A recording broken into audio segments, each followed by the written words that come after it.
ሂና ፀጉሬን ያደርቃል ብላችሁ የምታስቡ ከሆነ ልክ ናችሁ። ግን ችግሩ የሂናው ሳይሆን የእናንተ አጠቃቀም ነው። ሳታውቁት ፀጉራችሁን እየበደላችሁት ነው። አንድ ጊዜ አስቡት፣ የኛ እናቶች ሀያቶች ሂናን ተጠቅመው ፀጉራቸው ወገባቸው ድረስ ይደርስ ነበር። ታዲያ ለምን የእናንተ ፀጉር ይረግፋል? ለምን ይደርቃል? ምክንያቱም አንድ ትልቅ ሚስጥር እየዘለላችሁ ነው። እሱም የእርጥበት ድልድይ ሃይድሬሽን ብሪጅ ይባላል። ዛሬ ፀጉራችሁ እንደ ጠንካራ ፋይበር የሚያጠነክር ግን ደግሞ እንደ ሀር የሚያለሰልሰውን ትክክለኛውንና ጥንታዊውን ዘዴ አሳያችኋለሁ። ከዛሬ በኋላ ፀጉራችሁ እንደ ሳር መድረቁን ያበቃል። ሳምንቱ ሙሉ እርጥበቱን የማይለቅ ለስላሳ እና ጠንካራ ፀጉር እንዲኖራችሁ ይህንን ቪዲዮ እስከ መጨረሻ እዩት።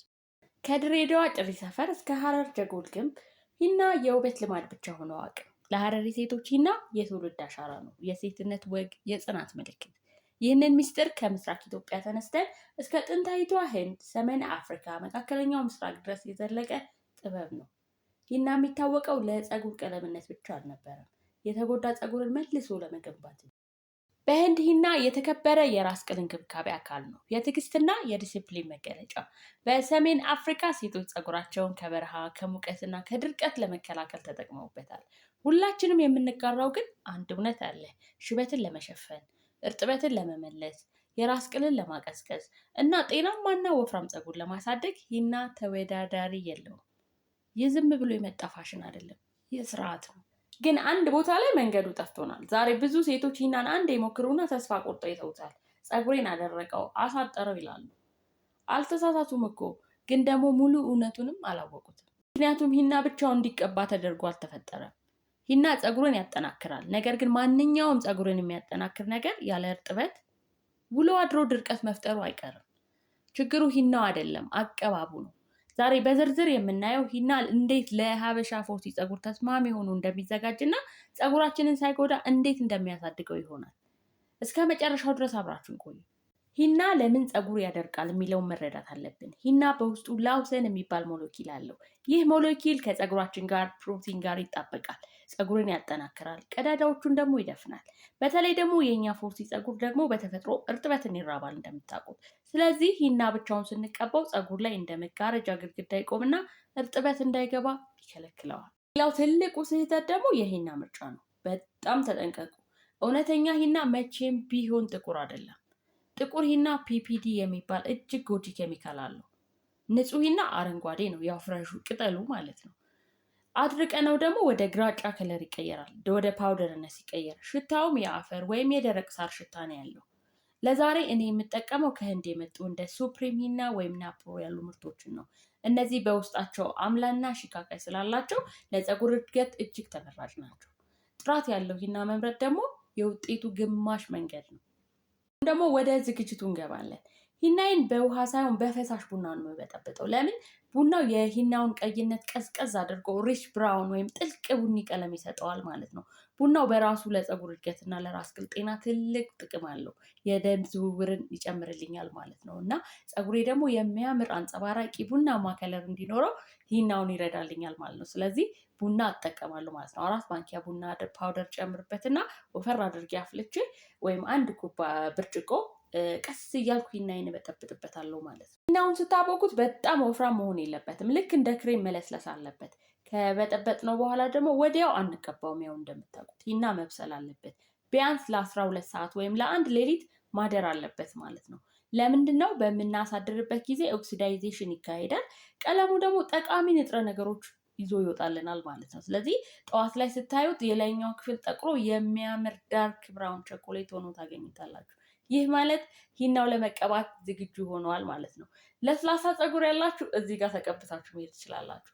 እንደኔ አይነት ፎርሲ ፀጉር ያላችሁ ልጆች ግን እስከ መጨረሻው ድረስ አብረን እንሄዳለን። የተለየ ምስጢር አለ። አሁን ሂናውን ለኛ በተለይ ደግሞ ለሀበሻ ፎርቲ ፀጉር ተስማሚ የምናደርግበት ደረጃ ላይ ደርሰናል ማለት ነው። ስለዚህ ሂና ብቻውን አንቀባውም። የተልባ ጄል እና የከርከዴ አበባ ያስፈልገናል ማለት ነው። ስለዚህ እነሱን እናዘጋጅና በአንድ ላይ አንተክትከን ጄሉን ነው የምንፈልገው። ጄሉ እንዲወጣ እናደርገዋለን ማለት ነው። ለምንድነው ጄሉን የምንፈልገው? ተልባው ለፀጉራችን ስሊፕ ይሰጠዋል። ሂናው ላይ ደግሞ ፀጉራችን ላይ እንዳይጣበቅና ስንታጠበው በቀላሉ እንዲወጣ ያደርግልናል ማለት ነው። ስለዚህ በደንብ አድርገን ጄሉን እናወጣዋለን። ቀስ እያለን እናጠለውና የተወሰነ ጄል ሲወርድልን የሁለቱ የከርከዴውና የተልባውን ጄል በደንብ ካጣራን በኋላ እንዴት እንደምንጠቀመው ደግሞ እናያለን።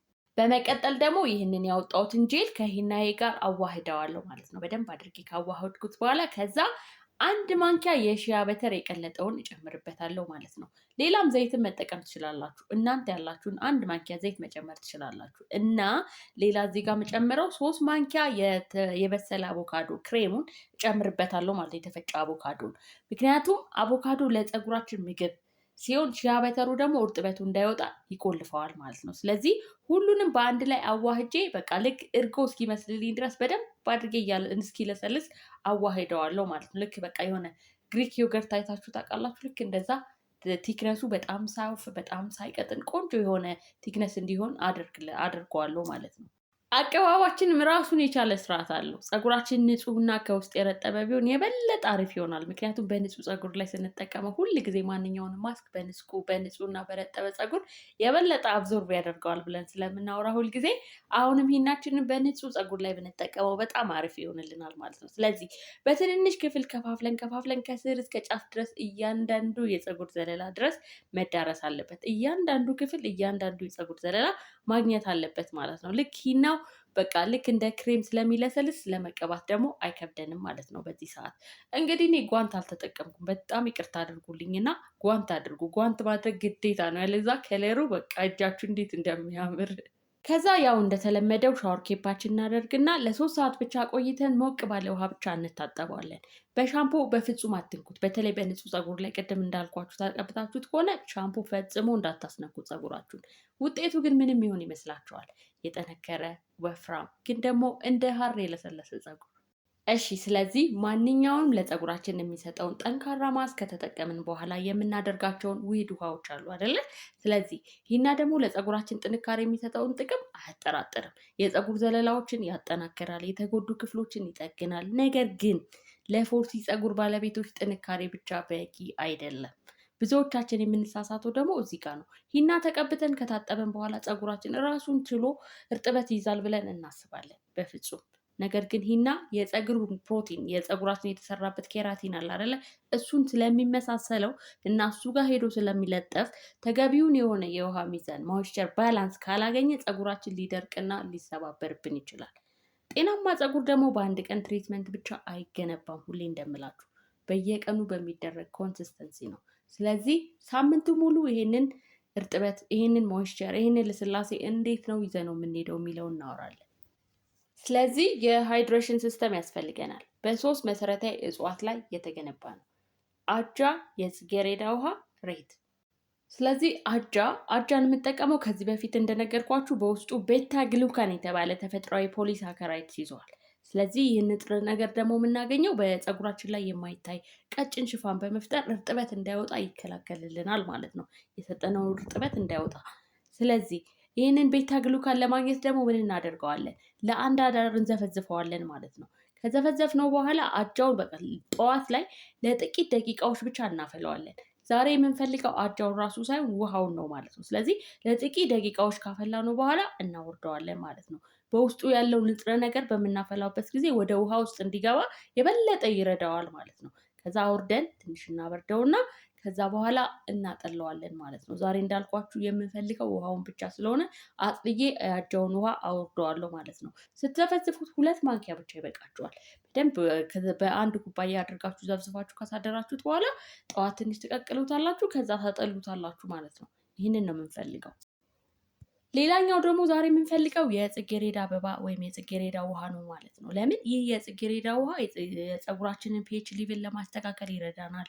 ሂና ከተቀባን በኋላ የፀጉራችን የውጭኛው ክፍል ኪቲክስ ሊከፈት ይችላል ማለት ነው። የጽጌረዳ ውሃ ደግሞ ይህን ኪቲክል በማለስለስ እና እንዲዘጋ በማድረግ ፀጉራችን አንጸባራቂና ለስላሳ እንዲሆን ያደርገዋል። ስለዚህ ጥቂት የጽጌረዳ አበባዎችን በመውሰድ ምን አደርገዋለሁ? አለቀልቀዋለሁ በደንብ አድርጌ። አበባውን ብቻ ነው የምፈልገው።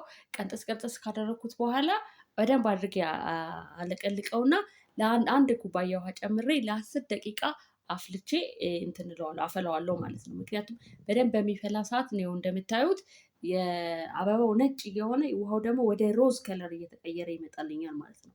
ከዛ በደንብ የምፈልገውን ከለር ሳገኝ እሳቱን አጥፌ አወርደውና ትንሽ እዘፈዝፈዋለሁ ሞር ከለሩ እንዲያወጣ አበባውን ማለት ነው።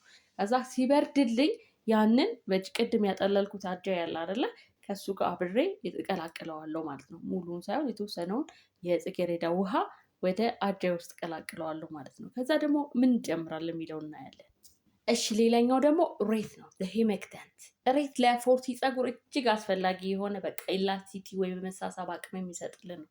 ሬት በቃ የኛ ዘመድ ነው፣ ሁሌ ያለ እንደምታዩት። ስለዚህ ፀጉራችን ደረቅና ተሰባባሪ እንዳይሆን፣ ሪጂድ እንዳይሆን ይጠብቅልናል ማለት ነው። እንዲሁም ደግሞ ፍሌክሲብል እንዲሆን ይረዳዋል። ስለዚህ ቤተሰብ ነው ከኛ ጋር። ነገራችን ላይ ውድ ቤተሰቦች እስቲ የፀጉራችሁን ታይፕ ከታች ኮሜንት አድርጉልኝ። ባለፈውም ብያችሁ ነበር፣ ዛሬ እፈልገዋለሁ። በብዛት አብዛኞቻችሁ የፀጉራችሁ ታይፕ ምንድን ነው? ፎርቢ ነው ወይስ ፎርሲ? ፎርቢ ማለት በተለምዶ ለስላሳ የምንለው፣ በጣም ለስላሳው ፎሬ እንለዋለን። መሀል ላይ ያለው ደግሞ ፎርቢ ያለ አይደለ? ከርሎቹ የሚያምሩ ፀጉር ውሃ በቀላሉ የሚቀበልልን ጥቅልልል የሚለው ለማስያዝ እሱ ፎርቢ ይባላል። ያ ፎርሲ ደግሞ የምንለው የኛ አይነት ፀጉር ነው። ውሃ ሲነካው ቶሎ ይደርቃል። በጣም ልዩ እንክብካቤና ጥንቃቄ ካልታከለበት በቀላሉ ይሰባበራል። ግን በጣም ቆንጆ ፀጉር ነው። የእናንተ ፀጉር ምን እንደሆነ እስቲ ከታች ኮሜንት አድርጉልኝ። እሺ ስለዚህ እነዚህን ሶስቱ ውህዶች ተራ በተራ እንቀላቅላለን ማለት ነው። ስለዚህ አጃ 50% ያስፈልገናል። አጃው ይበዛል ማለት ነው። ከዛ 30% የጽጌረዳ አበባ የሮዝ ውሃ እንጨምራለን ማለት ነው። 20% ደግሞ የሬት ጄል ነው የምንጨምርበት። ስለዚህ ሬቱ ሁሌም አነስ ይላል ማለት ነው። ከዛ በደንብ በመነቅነቅ ከዛ እንዘጋዋለን ማለት ነው በጠርሙሳችን ውስጥ አድርገን። አንድ ነገር ግን ማሳሰብ እፈልጋለሁ። ይህ ውህድ ምንም አይነት መከላከያ ፕሬዘርቫቲቭ ስለሌለው የግድ ፍሪጅ ውስጥ መስቀመጥ አለበት፣ ያው እንደተለመደው። ሌላው ደግሞ ቤተሰብ ከመጠቀማችን በፊት ግን በድጋሚ ማጥለል ስትሬን ማድረግ ይኖርብናል ማለት ነው። ምክንያቱም በትንሽ ካስፈለገም ደግሞ በትንሽ ውሃ መበረዝ አለብን። ለምን? ቀጥታ ደግሞ ሁሌ ከፍሪጅ ውስጥ እንደወጣ ወዲያው አትጠቀሙት። በተለይ ሎ ፕሮሲቲ የሆነ ፀጉር ካላችሁ እናንተ ቀጥታ እንደወጣ መጠቀም የለባችሁ። ምክንያቱም ፀጉራችን ቀዝቃዛ ነገር ቶሎ አብዞርብ አያደርግም አይደለ? ስለዚህ በሩም ቴምፕሬቸር ትንሽ ሞቅ እስኪል ድረስ መጠበቅ ይኖርባችኋል ማለት ነው። እንደገና ደግሞ እንዳያስቸግረው ከረጨነው በኋላ በእጃችን ትንሽ ደገፍ ደገፍ ደገፍ ማድረግ አለብን። ፀጉራችን ወደ ውስጥ አብሮ አብዞርቭ እንዲያደርገው ልንረዳው ይገባል ማለት ነው። ያለዛ በቃ ዝም ብሎ ከላይ ተንሳፎ ይቀራል ማለት ነው። እና በደንብ አድርገን ቀስ እያለን ማሳጅ ማድረግ አለብን። እያንዳንዱን ስሩን፣ የራስ ቅሉን፣ ፀጉራችንን በደንብ አድርገን ማሳጅ አድርገን አብዞርቭ እንዲያደርግ ልንረዳው ይገባል ማለት ነው። እንዴ ቅድም ካጠለን ነው ለምን እናጠለዋለን የምትሉ ልጆች፣ በፀጉራችን ላይ ምንም አይነት ፍርፋሪ ፓርቲክልስ እንዲቀር አንፈልግም። ፎርሲዎች ለሀበሻ ፎርቲ ፀጉር ላይ የቀሩ ፍርፋሪዎች ጋር ማለት ነው ፀጉራችንን ለማላቀቅ ስንታገል ፀጉራችንን ሊሰባብርብን ስለሚችል ከባድ ጥንቃቄ ያስፈልገናል። ድጋሚ ያጣሩት። በዛ ላይ ደግሞ ሬቱ ማለት ነው የስፕሬ ቦትላችሁ ውስጥ ከገባ ለመረጨት ራሱ በጣም አስቸጋሪ ስለሚያደርግባችሁ ሁልጊዜም ደብል ማጣራት ምንም ችግር የለውም። እሺ ውህድ ውሃችንን ከሰራን በኋላ ፍሪጅ ውስጥም ካስቀመጥን በኋላ በሳምንት 3 ቀን ነው አይደል የምንጠቀመው። አጠቃቀማችን ላይ ግን ልዩ ጥንቃቄ ያስፈልገናል። ፀጉራችንን ለማንቃት እርጨት ዞር ብለን እርጨት እናደርገዋለን እንጂ በጣም እስኪበሰብስ ድረስ አንረጭበትም ማለት ነው። ስለዚህ ሁሌም ስፕሬይ ስታደርጉለት በስፕሬይ ቦትል አድርጋችሁ በጣም በጥንቃቄ፣ በጣም መራስ የለበትም ደግሞ በጣም መድረቅ የለበትም። በአግባቡ ብቻ አንዴ ዞር ብለን እንደዛ ነው የምናደርገው ማለት ነው በሳምንት 3 ቀን። ነገር ግን ትልቁ ሚስጥር የሚመጣው እዚህ ጋር ነው። ውሃውን ብቻውን ይተናል፣ ኢቫፖሬት ያደርጋል። ለዛ ነው በተለይ ማታ ማታ ተጠቀሙት የምላችሁ ማለት ነው። ዝም ብላችሁ ረጭታችሁ ስታችሁት ብትሄዱ ምንም ድካም ነው ኢቫፖሬት ስለሚያደርግ። ስለዚህ ምን ያስፈልገዋል? ይሄ እርጥበት መቆለፍ አለበት። በምንድን ነው የምንቆልፈው? እኔ የማደርገው ለጊዜው ሺያ በተር እና አልመንድ ኦይልን ነው የምጠቀመው። የሺያ በተር እና የአልመንድ ኦይል ቲክነሱ አሪፍ ስለሚመጣ ሁለቱን እቀላቅላቸውና ከዛ በኋላ በደንብ አድርጌ ሎክድ አደርገዋለሁ። እናንተ ባላችሁ ቅባት በተመቻችሁ ዘይት ሎክድ ማድረግ ትችላላችሁ። ግን ሁልጊዜ ማደራ ምላችሁ ቅባት እንዳታበዙ። በስሱ ነው ሎክድ የሚደረገው። በቃ ለመደረብ ለመቆለፍ ብቻ ነው እንጂ ልክ የዘይት ፋብሪካ ይመስል ድረስ ጥልቅልቅልቅ ማድረግ ከራስ ቅላችሁ ጋር ግጭት ነው የምትፈጥሩት። እሺ ኤቫ ውጤቱ ምንድን ነው? ለምንድን ነው እንዲህ የምንለፋው ካላችሁ፣ ፀጉራችሁ እርጥበት ረጅም ጊዜ መያዝ ይጀምራል፣ መሰባበር ያቆማል፣ እንዲሁም ይለመልማል። ይህ በግምት ሳይሆን በሳይንሳዊ መንገድ ፀጉራችሁን የምትከባከቡበት መንገድ ነው። ስለዚህ ፎርሲዎች ቢደክማችሁም ግዴታ ነው። በቃ ቆንጆ ለስላሳ የሚያምር ፀጉር ለማግኘት በእሳት ሳታስገድዱት፣ በፎን ሳታስጨንቁት፣ በቅባት ሳታስጨንቁት ፀጉራችሁ ከርሊ እንዲሆን አትፈልጉም? ስለዚህ ብትለፉ ምንም ማለት አይደለም ማለት ነው። ይህንን መንገድ ከተከተላችሁ ሂና የፀጉራችሁ ምርጥ ጓደኛ ይሆናል። ይህ ተራ ድብልቅ ብቻ አይደለም፣ የታሰበበት ኬሚስትሪ ነው ማለት ነው።